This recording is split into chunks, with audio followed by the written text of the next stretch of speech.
नमस्कार मंडळी, मी प्रकाश मासाळ आपलं या एज्युकेशनल चॅनलमध्ये सहर्ष स्वागत करत आहे। पुत्र व्हावा ऐसा गोंडा ज्याचा तिन्ही लोकी झेंडा, असं आपल्या बोलीभाषेत आपण बोलत असतो।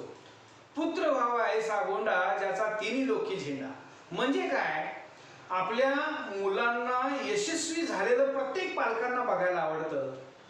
आई वडील आणि गुरु एक असे आहे की आपल्यापेक्षा आपला मुलगा, आपला विद्यार्थी, आपला शिष्य मोठा झालेलं बघायला ह्या लोकांना आवडतं। तर त्यामुळं नेमकं आपल्याला एक विचार करायचा आहे, जसं मुलाच्या शरीराचं पोषण होण्यासाठी त्याला योग्य पोषण आहार मिळाला पाहिजे, त्याचबरोबर त्याच्या शैक्षणिक कालखंडामध्ये त्याचं बौद्धिक आणि त्याचं अभ्यासाचं एक पोषण होईल, त्याच्या बेसिक कन्सेप्टचं पोषण होईल, या दृष्टिकोनातून आपण जाणून घ्यायला पाहिजे।